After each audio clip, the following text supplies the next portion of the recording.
এসে দেখলাম যে গালা স্কুলের ছাত্রছাত্রীরা বিক্ষোভ মিছিল করতেছে। মিছিলের স্লোগান হলো যে বাবু মাস্টারের চাই, মানে অব্যাহতি চাই, এই স্কুলে বাবু মাস্টার রাখা যাবে না, এরকম স্লোগান দিচ্ছে ছাত্রছাত্রীদের। যখন আমরা এই বিষয়টা জানতে চাইলাম, আসলে ওরা বললো যে বাবু মাস্টার চরিত্রহীন, তার স্বভাব চরিত্র ভালো না, ছাত্রীদের সাথে সে মিসগাইড মানে করে, এবং ইফটিজিংয়ের যে বিষয়টা সেটাও সে করে ছাত্রীদের সাথে। সে ছাত্রীরা সরাসরি আমাকে এই কথা বলেছে।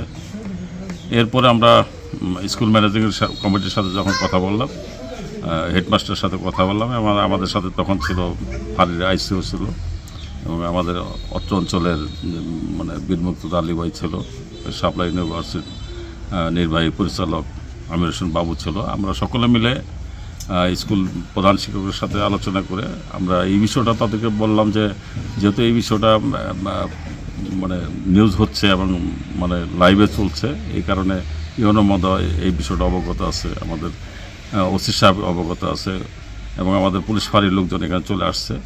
আপনারা এই যে ছাত্রছাত্রীদের যে বিক্ষোভ, যে এই বিষয়টা আপনারা একটু আমাদেরকে অবহিত করতে পারলে, তখন ছাত্রছাত্রীরা এই বিষয়টা জানালো, এবং আমরা যে ঘটনাটা ঘটছে, আসলে মাস্টার যে কাজটা করছে সেটা হলো যখন বাইরের গ্রামে একটা মেয়ে নিয়ে সেখানে আটকা পড়ে, এটা আমরা জানতে পারলাম যে ওইখানে যারা মধ্যস্থতা করছিল তার মধ্যে ছিল আমার ইউনিয়ন পরিষদের মেম্বার শকত মেম্বার সাহেব সরাসরি এসে যেটা বললেন যে হ্যাঁ, একটা মেয়ে নিয়ে ওই গ্রামে যে একটা বাড়িতে আশ্রয় নিয়েছিল, মানে জায়গা নিয়েছিল, তখন ওই গ্রামবাসী যখন ওকে আটকানোর পরে মেয়েটা চলে আসে এই বাবু মাস্টারকে আটকায়। তখন বাবু মাস্টার যখন ওই মেয়েটা যখন চলে আসে, তখন বাবু মাস্টার ওইখানে মাপটাপ চলে আসে।